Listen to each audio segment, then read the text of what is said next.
All right, everyone. Happy Monday. Welcome to the Franchise Empire newsletter live stream. We do this every Monday, and today we are going to talk about a resale with 1 million in sales, offering seller financing. We're going to talk about the UPS store. Is it a good investment? We're going to go over their sales, their costs, their fees. Very interesting stuff. I love looking at the numbers. We're going to talk about one of our recent clients, Jamy, who decided to make the leap into franchising. And we'll talk about a couple other things. If you're new here, my name is Tarek Johnson. I'm the CEO and founder of Franchise Empire. And I'm here with Mark Magerman, who is our head of brokerage. Hello, Mark. Hey, Tarek. I think this is the first time we've both been on the call together in a couple of weeks. Yes. Oh, yeah, that's right. Yeah, because you covered last week and you did it, and then the week before, I think you were out. The week before, yeah. Nice to be back. Reunited. All right. Well, before we dive into the goods, y'all, we got to take a look at something important.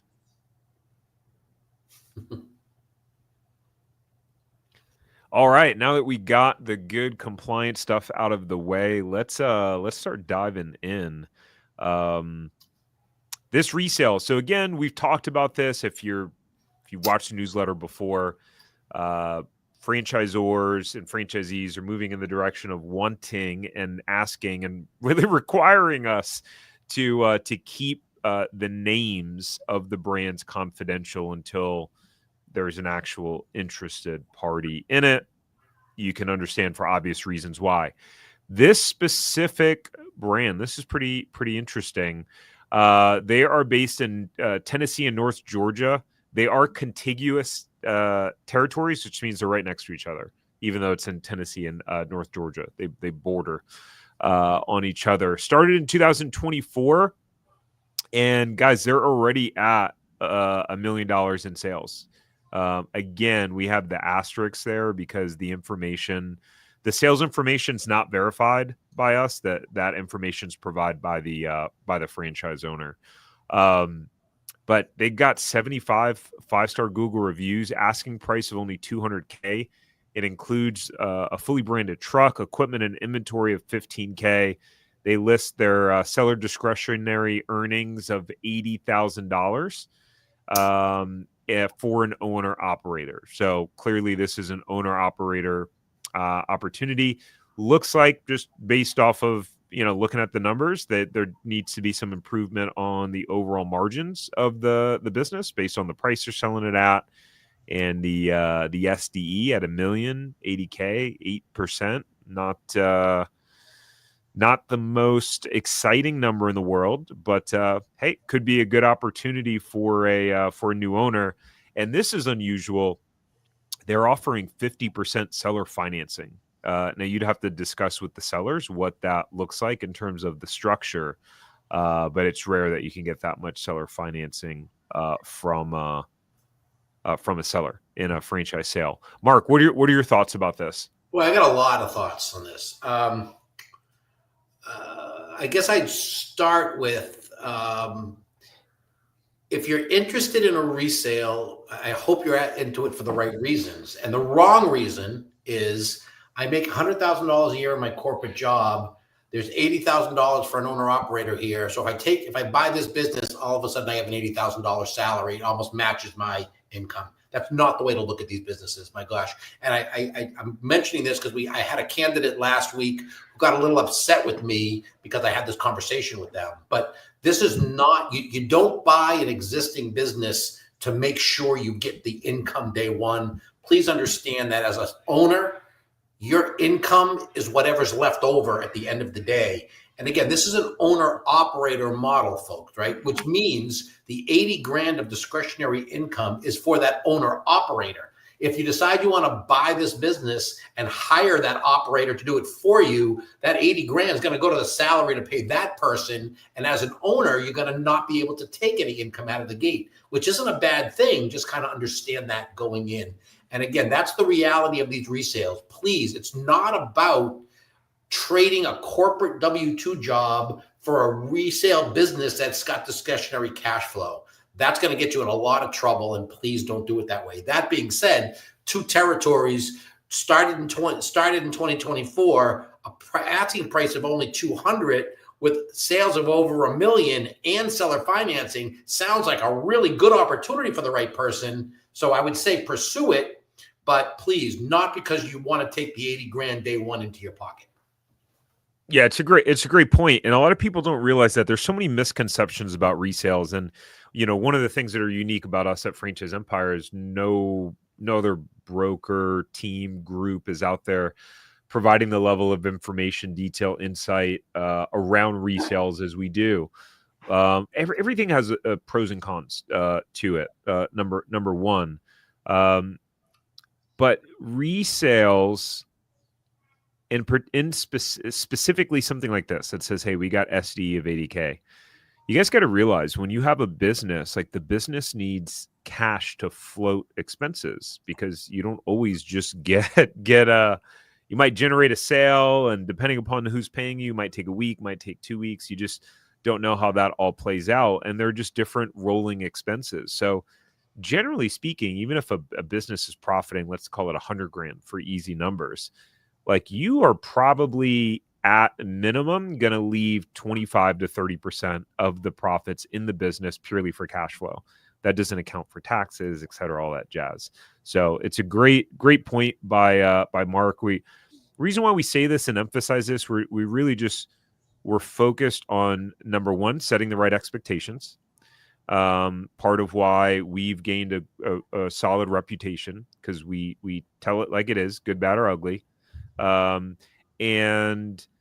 that it attracts the right person, right? Because the people who tend to not do as well with buying a resale or a business, or people that want to buy a business, think that they can then just step away. But the reality is you're going to need to be involved. And specifically, they're talking about, hey, there needs to be an owner operator for this business. So anyways, if you're in that area, could be a great opportunity for you, at least if you want to look at the financials, get connected to the seller, and go to franchiseempire.com/resales. We also have a list of about 100 other resales in the U.S. and Canada, over a variety of different brands, different localities. So feel free to reach out to us. Yeah, and I'll say one other thing, and this is kind of directed to the candidate I spoke to last week. I'm not even assuming he's on the call, but when we talk about resales, it's not a bait and switch. In other words, we don't really care if our candidates are interested in resales or not. We explain the pros and the cons of both of those opportunities, and we work with our candidates on what's right for them. So again, resales are tricky. Tarek just said we have over 100 resales, but they have to be in your area to make it worthy for you, right? So it's kind of needle in a haystack kind of thing. And again, please, if you're interested in this, we'd love to match you up with the seller, but please have some funding information. Be pre-approved to buy an existing business if that's what you want. If you don't have that pre-approval, you're really just kicking tires and you really aren't going to have any credibility with any potential seller. Facts. All right. Let's keep it rocking and rolling. So let's celebrate Jamy. So part of in this newsletter, what we like to do is we like to celebrate the people that really matter the most, which is our clients. And it's why we do what we do. And, our goal is really to help individuals own a money-making franchise. And so this was Chris's client, right? Mark? Yeah. Yeah, I remember she was the one that sent me the email about Chris, right? I think is that the one? I remember. I assume it was a very nice email, but yes, it was the one I read out loud in the all team meeting. Yes, right. Yeah. I think Chris paid her though for that. Just kidding. Yeah. Sounds like something Chris would do. No, it's very nice. She's very professional. If every one of our candidates was as prepared and thorough as Jamy, our lives would be a lot easier, Tarek. Yeah, 100%. So Jamy spent 30 years in federal service and really preparing for retirement and turning the page on a new chapter. And with her strong experience of emergency management and leadership, she really wanted to create long-term impact in her community And so she came to us. She was interested in franchising overall, was looking at a bunch of different brands. I think when she came to us, she had actually previously been working with another franchise consultant or broker. We do ask once clients do come to work with us that like they work with us exclusively. Guys, it's a little weird. I mean, some people are into this kind of thing, but it's like you're talking about getting married to someone and you're like, oh, by the way, I'm talking to this other person about marrying them too. You're like, what? What? That's so weird. And think about it. When you use a realtor to buy a house, like you typically have one buyer's agent, the main person that you work with, who's going around investing a tremendous amount of time and effort getting to know you, where you want to live, what your dream home is, and finding opportunities and showing them to you. Same deal here. Anyways, I went on a rant. Sorry. Anyway, she wound up working with us afterwards, and we helped her. Chris on our team specifically helped her find a franchise that really aligned. And again, she went down the process with a few quality brands that we know of, really respectable. And this is what she landed on after doing due diligence. We give all of our clients access to due diligence tools and online modules so that they can own doing their due diligence and homework. And then Jamy had such an amazing experience with Chris on her team that she actually wound up sending me an email about how incredible her experience was, which was really cool. And I read it to our team a few weeks ago. I think I made Chris turn red. No, I'm just kidding. Yeah, you did. And the other thing that was really interesting about it was when she came to us, yes, she had engaged another broker, and she kind of let us know that. And if I remember right, she was singularly focused on a couple different categories of business. Two maids was not on her radar screen at all. She had another interest. So it really is more of a testament to Chris. And the reason I'm saying this is it's really the advantage that franchise candidates have by using good brokers, that Chris listened to what she had to say, tried to help her, then kind of realized maybe she was suitable for other types of ideas. Chris, over time, introduced these other concepts to her, and she ended up investing in not only one, but two territories of a business she was never on our radar screen. If it wasn't for Chris's attention to detail and listening to what she had for her needs, I don't know that it ever would have happened. Now, she may have bought a franchise that wasn't a perfect match, or more than likely, she wouldn't have found that one. So again, we hope if you use Franchise Empire and you use our broker team that you have a wonderful experience. We're pretty sure. But if you're going to use somebody else, just make sure the broker is looking out for your best interest as a candidate. And that means asking questions and really getting to know what your needs are. And Chris did an outstanding job here. Granted, Jamy was a great candidate, but I don't think it would have worked out as well if it wasn't for the service she got from Franchise Empire. Yeah, sorry about the shameless plug, but felt it was needed. No, it was important. It was important. All right, guys, let's pivot to our franchise of the week. Again, we've started to really highlight the biggest brands that you drive by and visit every single day. And I'm sure you're wondering, like many of us do, I wonder how much those things cost to get open. I wonder how much they make. Are they a good investment? Well, guess what? That is exactly the intention behind us putting it as the franchise of the week. So we have this brand that you probably have never heard of. They're not really in a lot of places. I'm being sarcastic. Of course, you guys have all heard of UPS, even if it's just for dropping off your Amazon returns at their stores and nothing else. But it's hard to believe that the company delivering over 24 million packages every day, that's wild, started with just a $100 loan in a Seattle basement back in 1907. 1907? Really? Wow. Okay.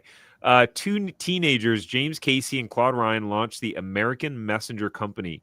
Their job was simple: deliver packages and messages as quickly as possible. At that time, they only used their bicycles and their own 2 feet to get around. I don't even think cars were invented in 1907, if I'm not mistaken. I don't remember when they were invented, but it could have been that they weren't even around. Yeah, I don't or know. Or planes or anything like that. I mean, think about the industry. It had to be bikes and feet. Yeah, let's see. When did the Model T? Was that like one of the first cars? When? Yeah, I think it was in the teens.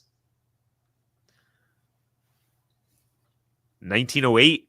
All right, well, this was before that then. So my point is they didn't get into this business because the automobile industry came and said, "Hey, let's do this." They got involved in this before that. Good for them. Yeah. Yeah, it's a great point. And guys, here's something.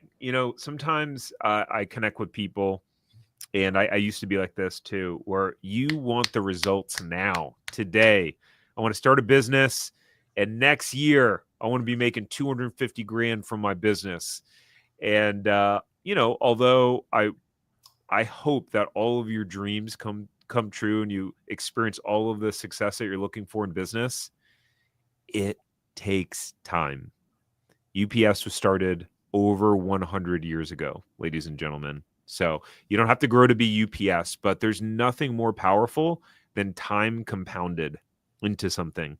And so the company eventually rebranded as United Parcel Service, UPS, and over the decades became one of the most trusted delivery companies in the world. Today, UPS operates in more than 220 countries and moves over 6.3 billion packages a year. They run UPS Airlines, which is a massive cargo fleet with 292 aircraft flying more than 2,000 flights every single day, making it one of the largest airlines in the world by volume. Did you know that, Mark? That's interesting. Yeah. Wow. Well, I didn't know it was exactly 2,000 flights, but I knew that it was quite the large airline. Yes. Yeah, interesting. In 1980, UPS launched the UPS Store. Wow, so the UPS Store has only been around it's been around for 45 years. And suddenly people could do more than ship a package. They could print, run a mailbox, notarize. I mean, I think probably pretty revolutionary in its time. Maybe you just shrug your shoulders at it these days. But today there are more than 5,600 UPS stores across North America. Almost all of them are independent franchisees, if you guys did not know that. And they were ranked number 1 in customer service. So, wow, interesting story. What's your takeaway from that whole blurb about their background, Mark? Well, I mean, they've done a lot of things very right up to this point to be who they are. Being the contrarian that I tend to be, I don't know how much longer they're going to be the behemoth, because I don't know if technology interferes with some of those services or not. I don't know. But I would think UPS would be on the cutting edge of utilizing the advents of technology to streamline and make their businesses even more exciting. I think they're excellent businesses. They serve an amazing need in the community. That's why there's 5,600 of them. But again, I also think that it's probably going to cost a little bit more than a typical work from home type, run your business from home model, because you do have to build the store.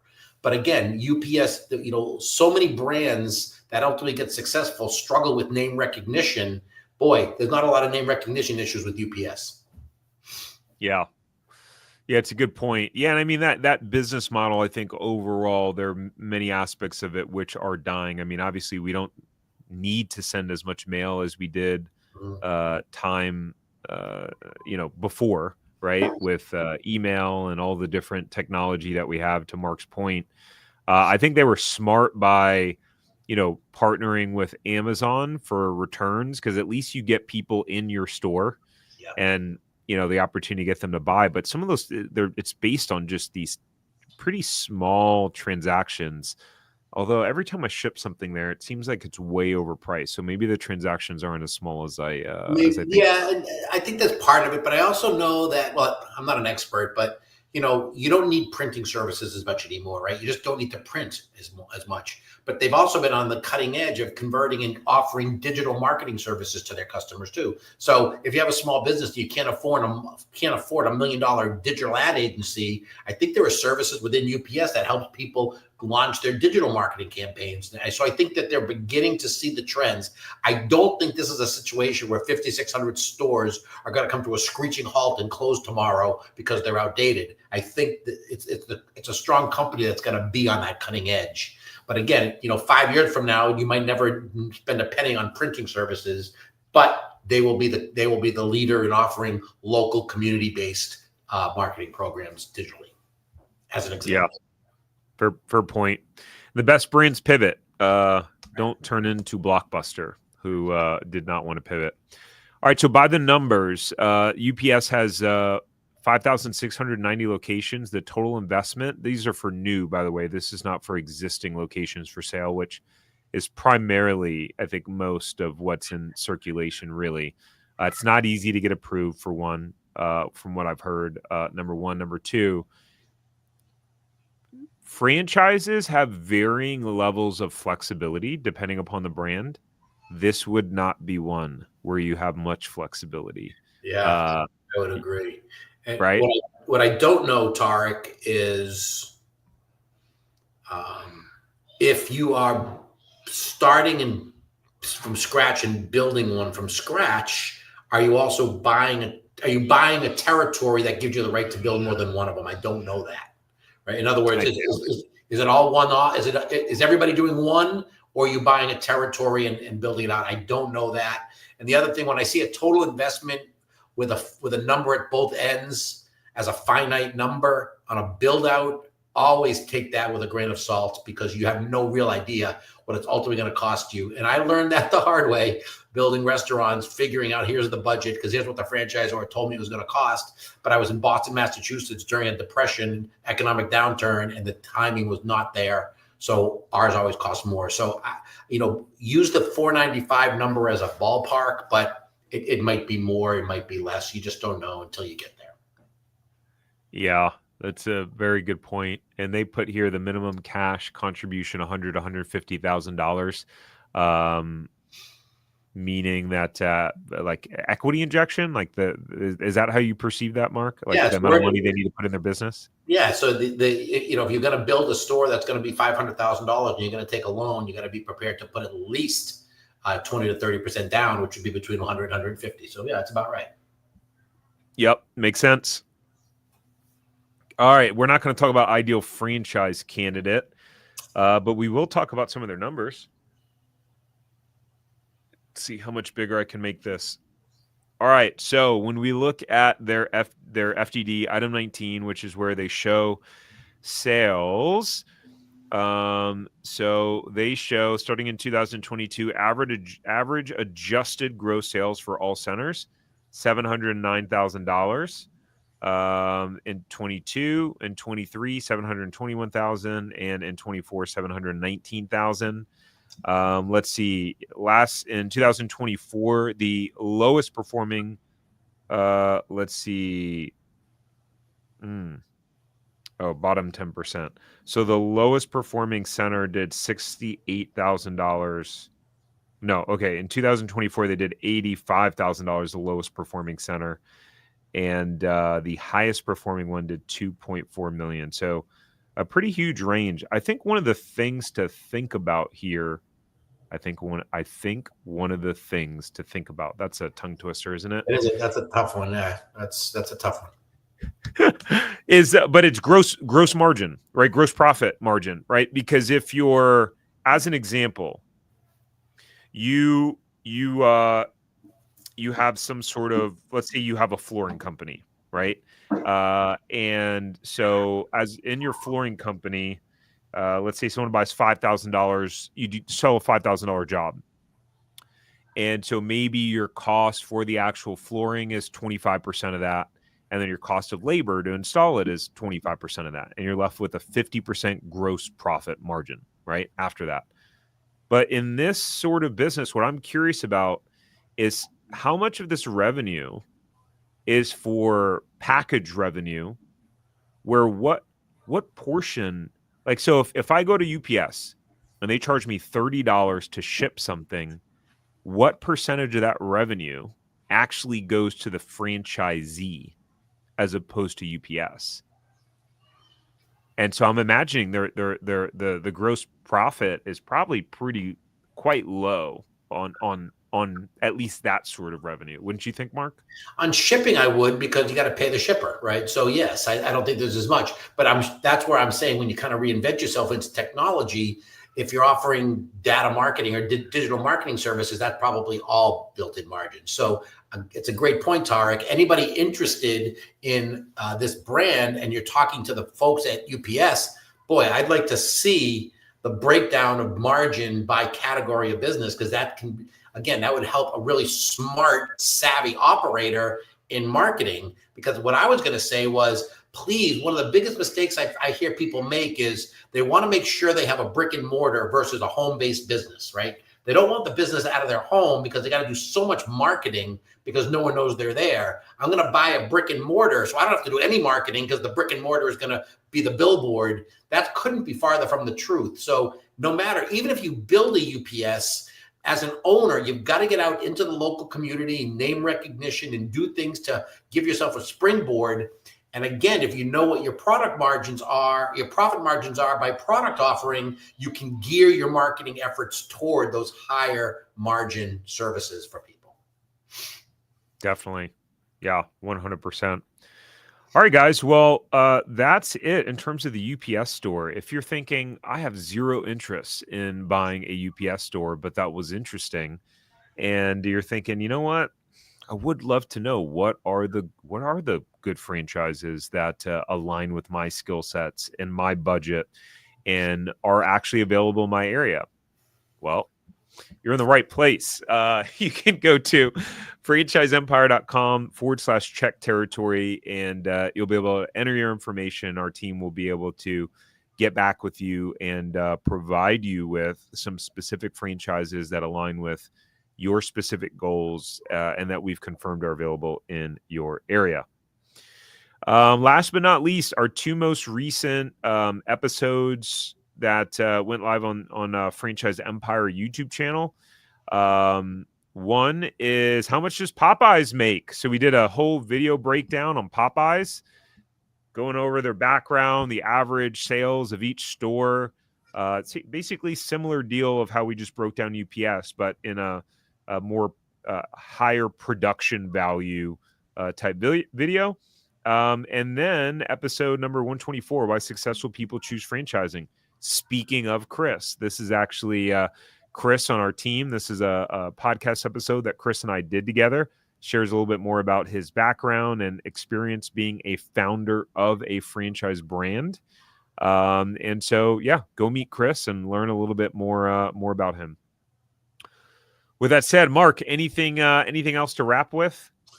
No. If anybody finds any of this interesting, we'd love to hear from you. So hopefully we'll have a chance to chat, and we always lead with educating our candidates and finding what's the best match for them, even if sometimes that match is nothing. But if that's the case, we'll tell you that as well. So we enjoy doing these weekly calls. It's very informative, and we've actually had people get in touch with us as a result of these. So I think we'll keep bringing them to you with great content, and any feedback you guys provide is very, very valuable. We only get better when we get told how to get better.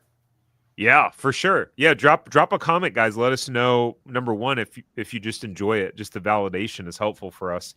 Number two, if there's something else that you would like to see, or if you have a request, that would be awesome. And we'll look forward to seeing you next Monday. Take care. Thanks, everybody. Thank you. Thanks, All right, Tarek. bye.